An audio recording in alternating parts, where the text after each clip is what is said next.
Hi guys, welcome back to the channel. My name's Jason and I am your watch guy today. I'm reviewing a brand that has just launched on Kickstarter today. They are called Heron and this is their Gladiateur. I think that's how you say it, Gladiator, Gladiateur. It's spelled in a weird little French type of way. Actually, it's the Heron Gladiateur MMLXV. Now I'll get into those Roman numerals shortly.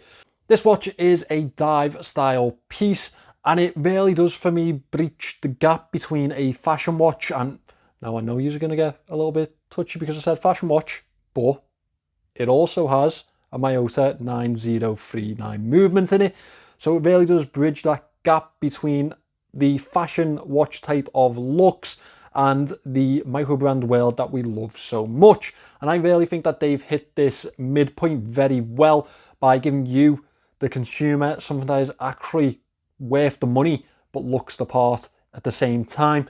Something that looks like a fashionable piece, however, it's still got the beating heart of an automatic watch that we love, and it's coming from a micro brand, not a massive company that are just trying to steal your pennies. So if you would like to have a look at these a little bit closer, I have the Kickstarter link in the description. Heron are also very active on Instagram if you want to go and have a look on there. Now, before we get into the video, let me talk to you about today's sponsor.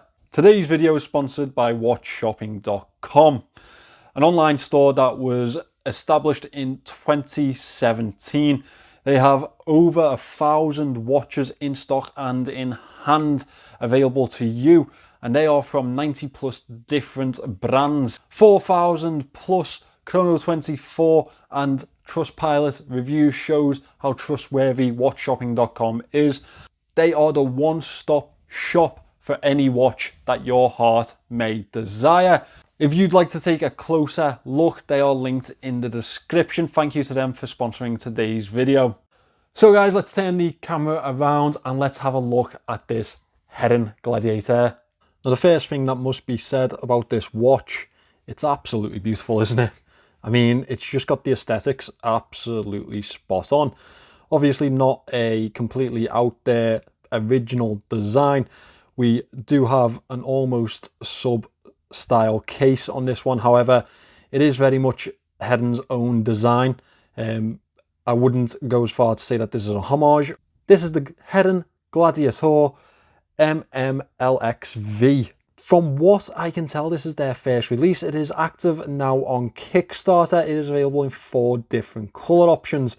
Personally, I think that this one is the nicest. They also have a all black. Now the all black is a very pretty piece also. Heron are actually a Canadian brand, probably where they get those French linguistics from. It is one of those watches that is going to fit very nicely on wrist. It is 41 millimeters in diameter. It is 12.4 millimeters thick. It is also a fingerprint magnet, as you can see from the side there. Lug to lug, it is 47.5 millimeters and the lugs are 20 millimeters wide. The fit of this watch is actually really, really nice. It is very comfortable on wrist and it could definitely be an everyday wear. It also has the dimensions to be a everyday, every occasion type of wear. It's obviously in a dive style. However, we will get to that later on in this review. It's packed with a Miyota 9039 movement, so it is not packed with a cheap movement. It's not packed with the generic NH35. This is a high beat movement from Miyota and it is actually one that is probably sought after in the microbrand world. You like to see them using the 9000 series as a high beat movement. Obviously the NH35 does keep costs down to a minimum. However, packing in a 9 series Miyota shows a little bit more class for me, I think. Right now on the Kickstarter, this is available for 395 Canadian dollars. Now in our real money over in the UK, that is £236. The actual retail price for this is $475 US. That will be how much this would cost you after the campaign is done, once these watches are in full production. Let's talk about this casing. It is 316L stainless steel. However, it does have this rose gold coating, almost rose gold coating anyway. I feel like in certain lights it's just gold, in other lights I feel like it does have a rose tint to it. It is actually a really nice effect, and against that black it does look very, very nice. It also looks very fashionable. We have a curved set of crown guards over to the side here. Now they protect this slightly smaller formed crown. It is a simple pull push crown. There is no screw down factor to this one. It is also signed with the Heron logo. The bezel has a really nice coin edge finish to it. It's very easy to use. Around the outer edge of the bezel you can see these Roman numerals, which really do flow with the Gladiator type of aesthetic that Heron are obviously going for here. It is also finished in a sandblasted type of effect, a gold sandblasted effect with high polish numerals. As we look towards the back of this case, it is probably actually the most well-designed part of this watch for me. Now that's not to take away from any other part of the watch itself, but I really do like the case back on this one. I just think it looks very premium. I think it looks very aesthetically pleasing, and there's a lot of information there. However, it still looks like it's done well. It doesn't look cluttered in any sort of way. Also spotting the Montreal print there, which gives away the Canadian heritage of this piece. The bezel itself is 120 clicks. It is unidirectional. However, it's not exactly the most functional bezel due to it not having any real low light indicators or anything like that. This bezel really does just fit the aesthetic of the watch. It doesn't really add to the functionality of it. I think it'd be very hard to time anything with this bezel, for myself anyway. We have a sapphire piece of crystal that covers this dial.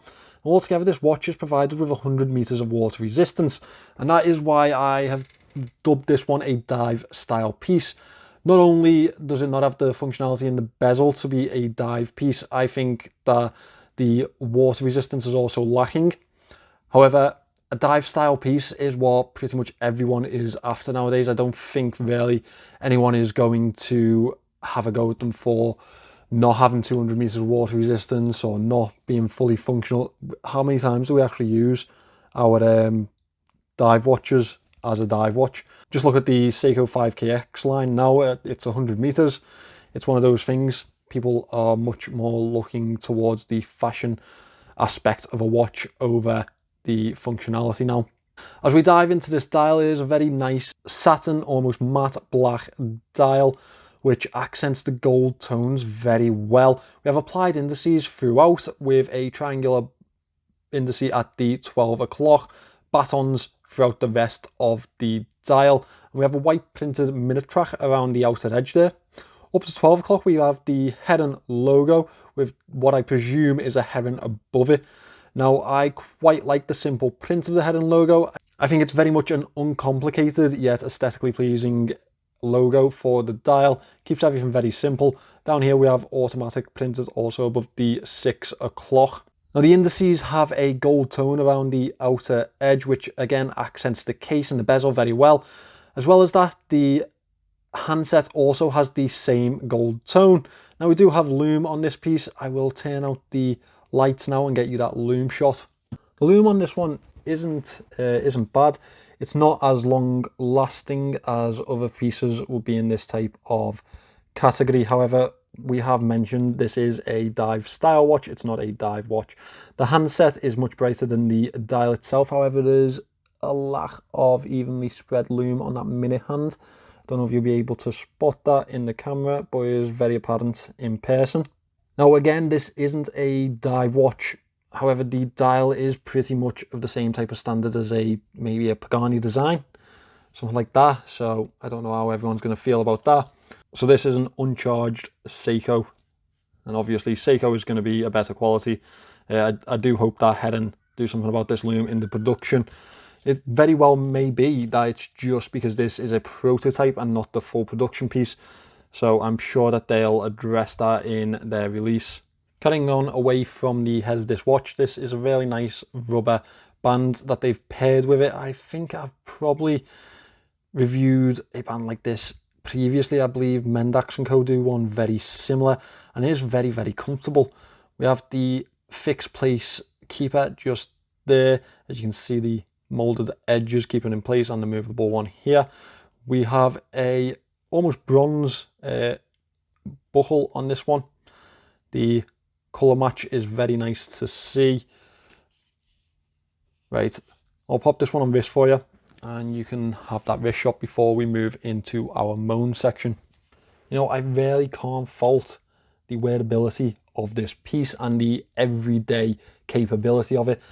Honestly, I could wear this 7 days a week. I don't think it'd be something that would intervene in any part of my everyday life. I think it'd be the perfect watch for a nice dressier occasion, you know, shirt type of occasion. Obviously, some people will go for a dress watch, but sports watches are much more common nowadays, and this really does carry off that diver sports style piece. And I think it'd be very popular with a lot of people. I think this is the perfect type of piece to recommend to people that are considering brands like Armani, Hugo Boss, or Filippo Loretti, that type of, you know, that type of market, because this is definitely a step up in the actual mechanics in the back of the piece, but it does have that really, you know, fashionable type of look to it. And I think this really does have a good standing place in the market. I really do think that this will be a good seller, especially on Kickstarter. I mean, this is miles above some of the competition that they've got on there. So yeah, I can see it selling well. So one thing that I will mention is that the bezel isn't very functional. These Roman numerals are very nice to look at, really do carry the watch off, really do carry off that gladiator type of theme that they're obviously going for here. But it's not functional. It's not something that you could time something on. So I think the 120 click bezel is probably just so they don't get slated for it, or it may have even been a cheaper option in the manufacturing. But yeah, I don't get having the 120 click bezel when you can't actually time anything with this piece. Well, you can't really time anything easily. I guess you could use this sort of as a GMT. So we move this as the 12 o'clock to a different time zone. You know what I'm getting at? Yeah, I guess that could work. You'd obviously have to be well versed in quickly reading Roman numerals. Just completely squashed my own Moan there, but hey ho. Now, next is the fully brushed casing. Now, I understand that a lot of manufacturers go for this look, and I also understand that it is actually a cheaper finish. I believe polish is cheaper than brushing, which is strange for me. But I really do think that this would have benefited from a little bit of brushing on the upper lugs. I do think that there are some nice accents. I just feel like maybe, you know, they could have thought a little bit more into the casing instead of just doing it all high polish. It kind of feels like the finishing was just not an afterthought, because it looks nice, but I feel like not much work went into it. Finally, this whole MMLXV thing, I don't get it. I'm pretty sure it translates into 2065. Yeah, I don't quite understand it. What does that mean? It's very cryptic. Maybe I'm just completely missing the point. Maybe, honestly, it's a decent possibility that I am. But, yeah, a little bit of a weird one for me. Now, with that all being said, those aren't really Moans, are they?